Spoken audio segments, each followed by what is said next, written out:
Please join me in Gassho while I quote a passage. Such is the benevolence of Amida's great compassion that we must strive to return it. Even to the breaking of our bodies, such is the benevolence of the masters and true teachers that we must endeavor to repay it, even to our bones becoming dust. Namo Amida Butsu. Namo Amida Butsu. Namo Amida Butsu. Namo Amida Butsu. Namo Amida Butsu. Namo Amida Butsu. Namo Amida Butsu.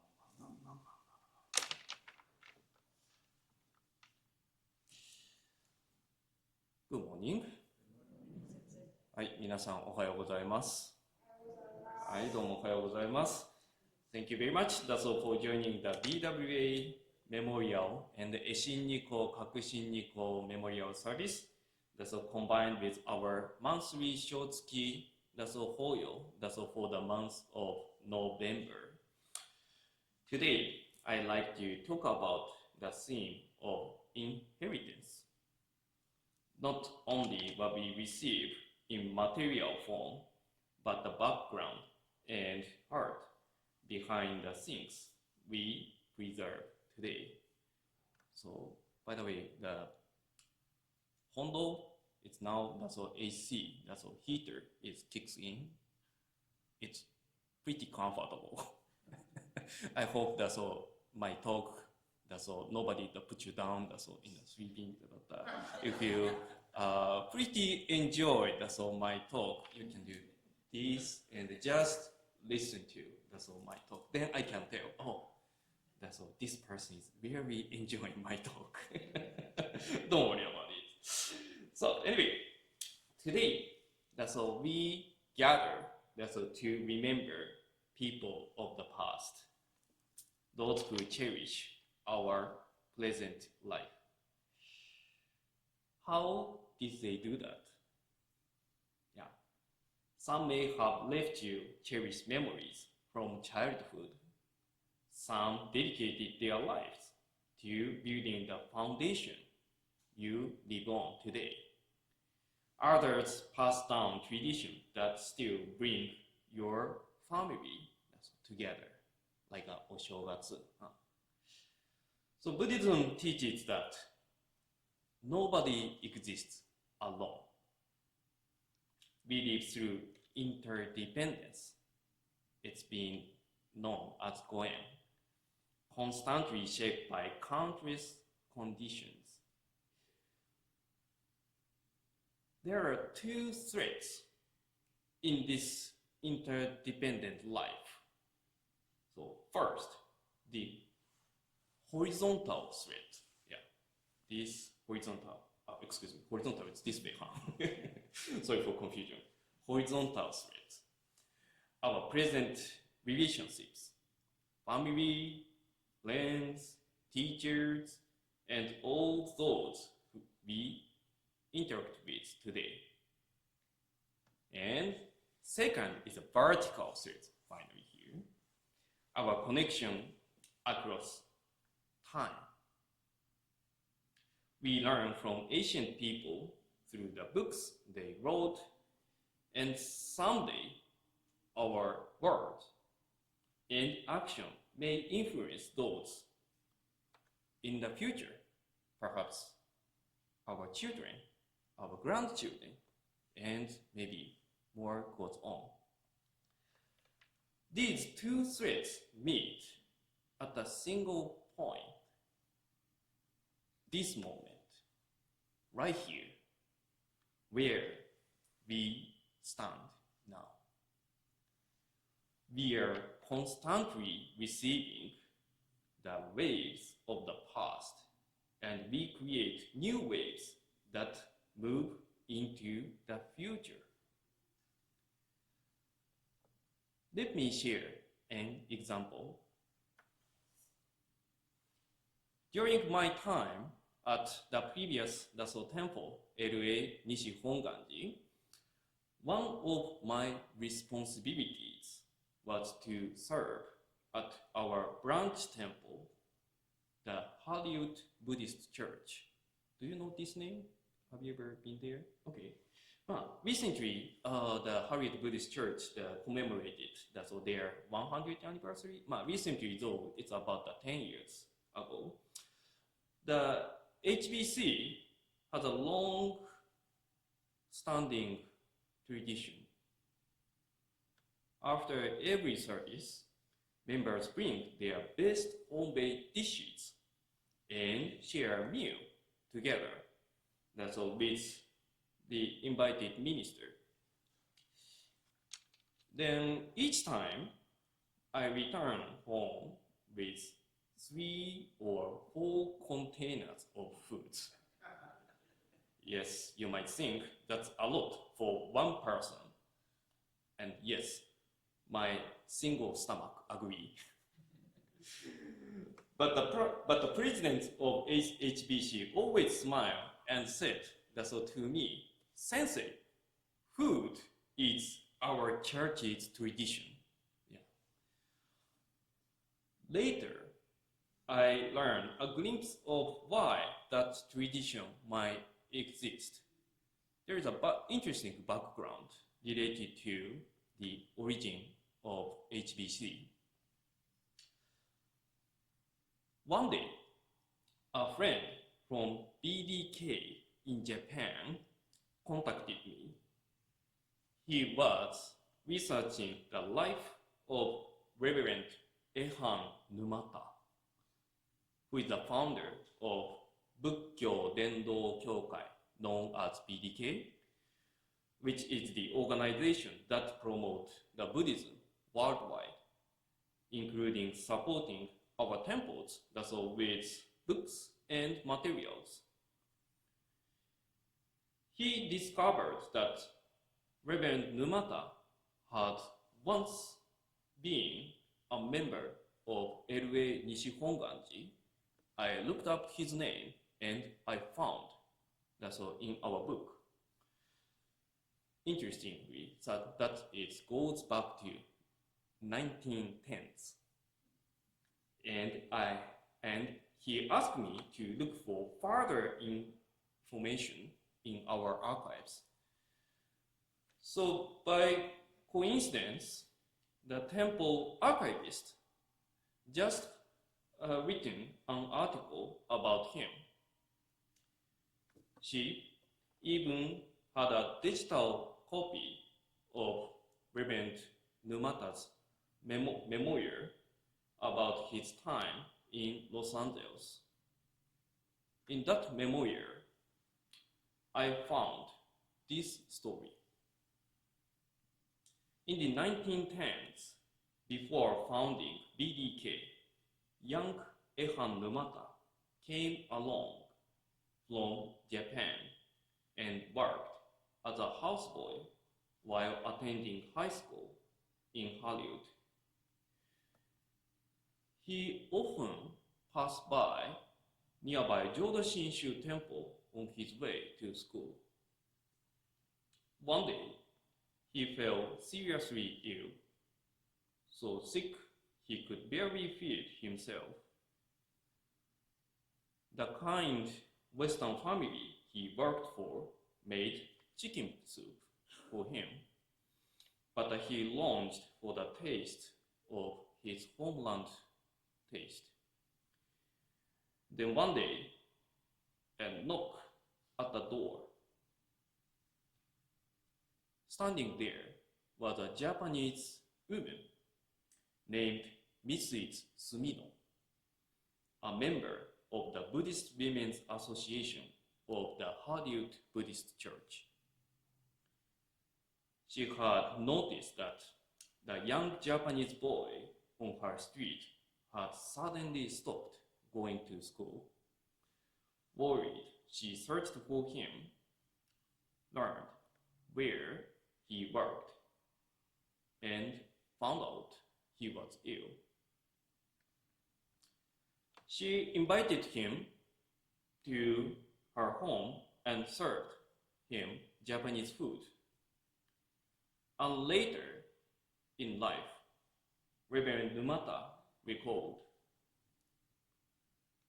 "The sushi roll Mrs. Sumino cooked for me was the best I ever ate. This simple act of compassion left a lifelong impression for the young boy.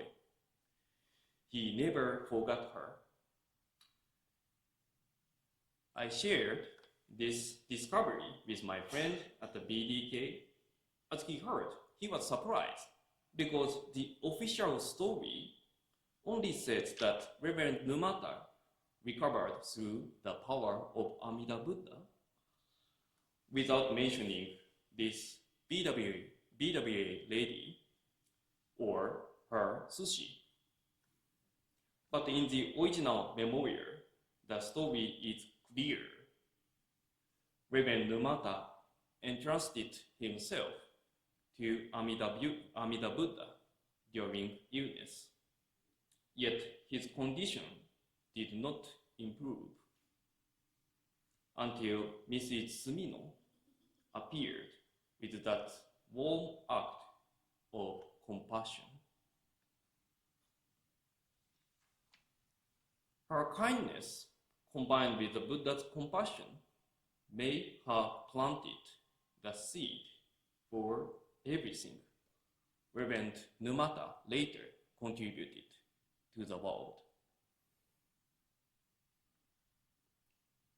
After sharing this story, I felt a little bit sorry to my friend for finding a story different from the official version.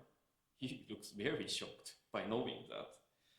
But honestly, I like this original story. It shows that Reverend Numata, as a human being, deeply touched by a simple, compassionate act. It made a roll of sushi offered with care. Regardless of which version one refers, his experience in Los Angeles shaped his mission for the rest of his life. The Buddha's compassion supported him in his illness story. The Buddha's wisdom moved him forward to spread the Buddha Dharma to make the world a better place. This brings us back to the passage I quoted earlier. Such is the benevolence of Amida Buddha's great compassion that we must strive to return it, even to the breaking of our bodies. Such is the benevolence of the masters and true teachers that we must endeavor to repay it, even to our bones becoming dust. Apparently, this is from Ondoku-san, the hymn that we sing at the end of every service. It reminds us profound the favor we receive are and how difficult it is to repay them. People who accomplish great things in life, usually they have a deep sense of appreciation. They never forget of okage-sama for the support that sustained them. When they realize this, they devote the rest of their lives to returning that kindness by passing them on to the future. In another hymn by Shinran Shonin, it says, "The light of compassion illuminates us from afar. Those beings it reaches, it is taught, attain the joy of Dharma. So take refuge in Amida, the great consolation." Here it means I understand. Once my friend talked to me we have to realize our own limitation. We just have to continue to search for help. When we feel that consolation and compassion, next, we naturally aspire to share it with others. What we have inherited is joy.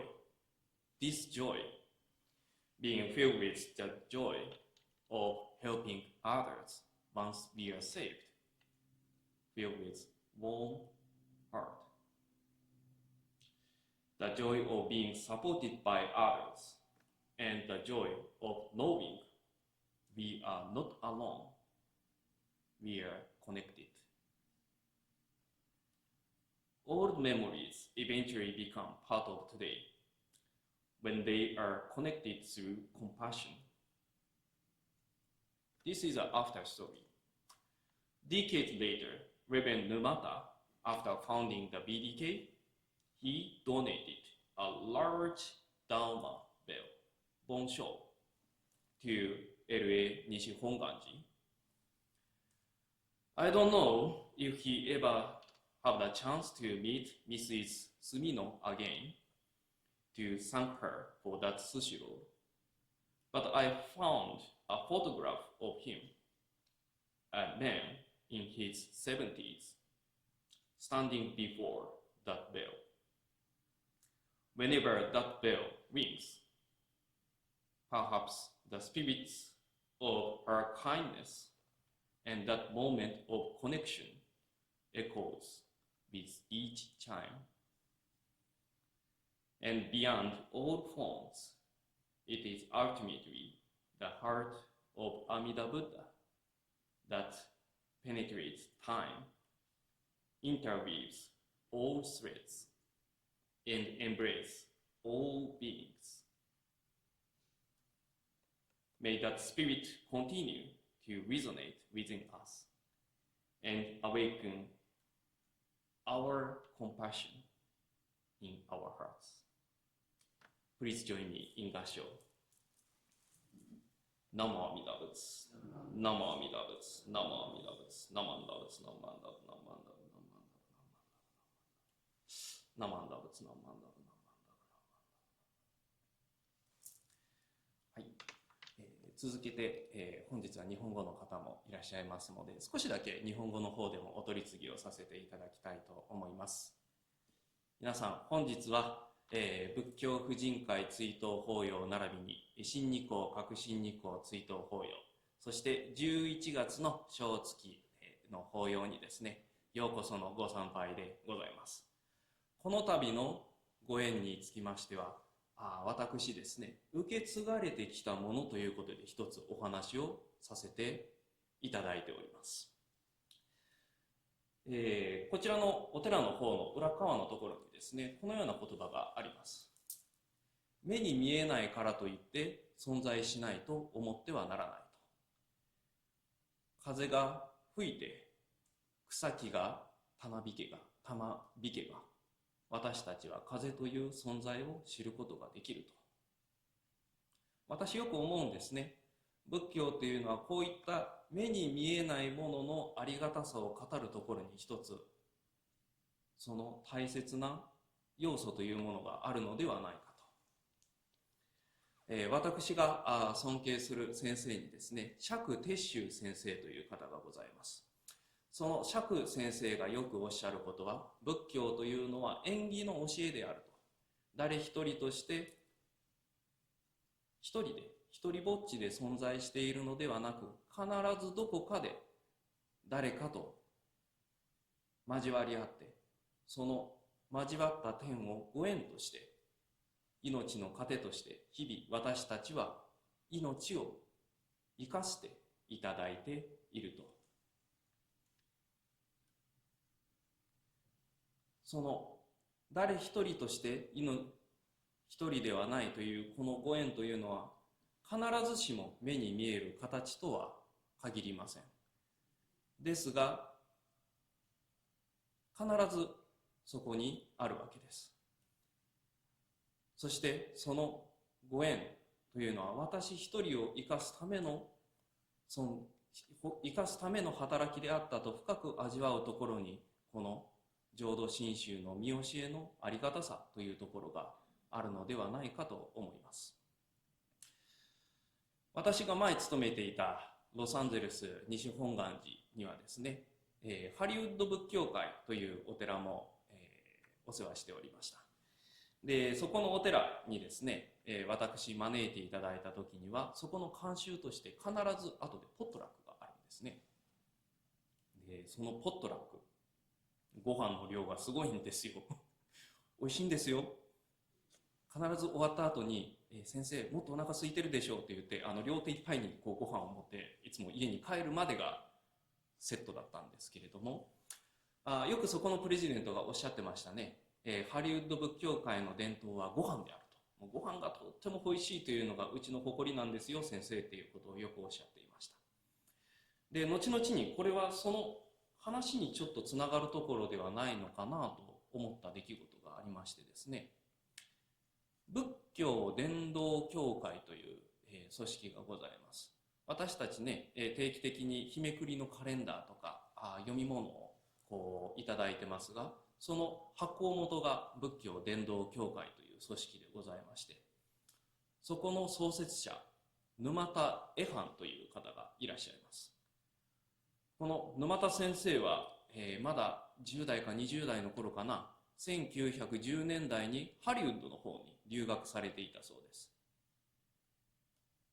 日本からたった一人でやってきて、そしてハウスボーイの仕事をしながら生計を立てて現地の学校に通っていたそうです。しかしやはり心労がたたってですね、ある日病気になってしまいます。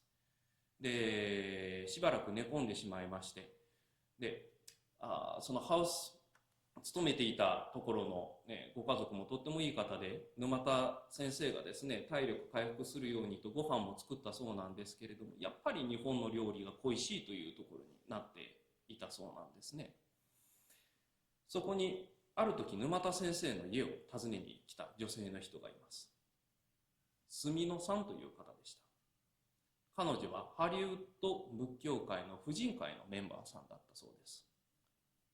住野さんはその沼田先生が通う通学路の近くに住んでいらっしゃって、そしてその近くにお寺もあって、こんなアメリカの地にこんな若い子が一人通学してるっていうのを、日本人の子がですよ、通学してるっていうのが毎回不思議で仕方がなかったんだけれども、ある日突然様子を見えなくなって一生懸命探してこの沼田さんを見つけたそうです。そして彼をご自宅に招いてお寿司を提供したそうです。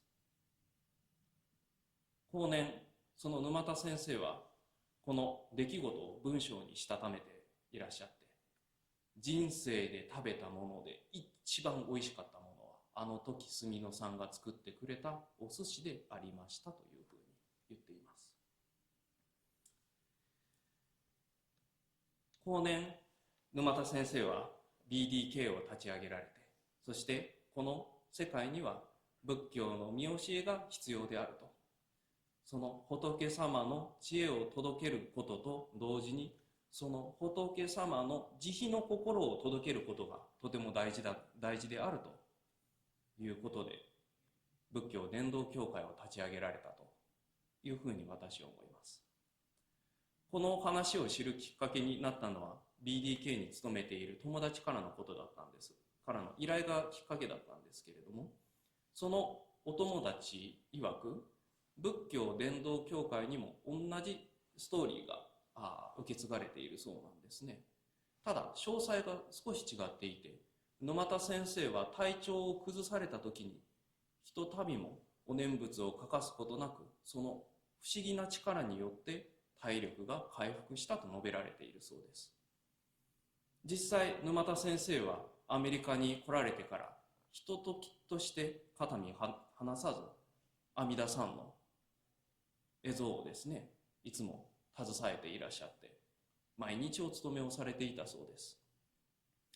けれども実際にその沼田先生の体力を